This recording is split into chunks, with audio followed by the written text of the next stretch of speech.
Parfois, les décideurs publics n'ont pas d'autre choix que d'aller chercher un prestataire extérieur pour réaliser une mission qui était assignée auparavant à la puissance publique. Ils ne peuvent pas créer d'emplois publics supplémentaires du fait de normes de finances publiques qui ont été progressivement gravées dans le marbre.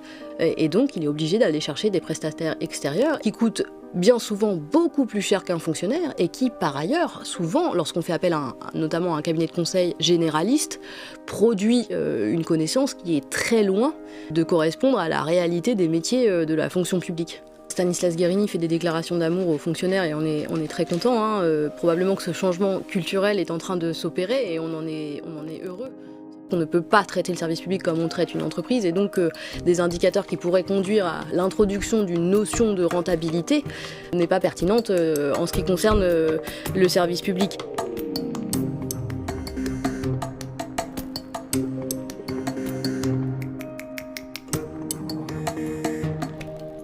À l'hôpital, on a mis des lourdeurs bureaucratiques liées, je crois, à l'introduction de méthodes de management qui sont proches de celles développées dans le privé. On appelle ça en langage barbare le New Public Management, où on demande aux soignants de justifier le moindre de leurs actes et on choisit parfois à leur place la manière dont doivent être soignés les gens. Et ça, c'est extrêmement dénoncé à l'hôpital, mais aussi dans d'autres services publics. Et donc, on a réduit par l'introduction de ces méthodes issues du privé, la confiance qu'on place dans les agents publics. Et ça, je pense que c'est un levier majeur de désaffection du service public. Enfin, les soignants le disent tous.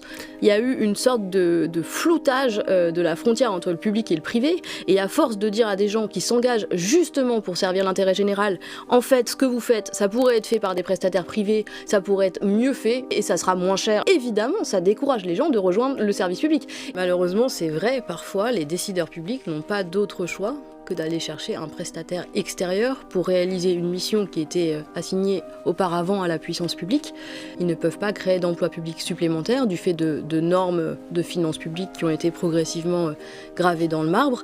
Et donc, il est obligé d'aller chercher des prestataires extérieurs qui coûtent bien souvent beaucoup plus cher qu'un fonctionnaire et qui, par ailleurs, souvent, lorsqu'on fait appel notamment à un cabinet de conseil généraliste, produit une connaissance qui est très loin de correspondre à la réalité des métiers de la fonction publique. Stanislas Guerini fait des déclarations d'amour aux fonctionnaires et on est très content.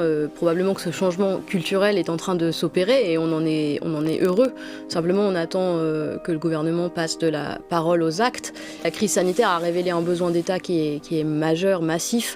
La tendance va pas s'arrêter, notamment parce qu'on doit engager des investissements massifs pour financer la transition écologique et ça n'est pas le secteur privé seul qui pourra le faire, loin s'en faut évidemment, et là-dessus on va avoir besoin de réinternaliser des compétences stratégiques au sein de l'État.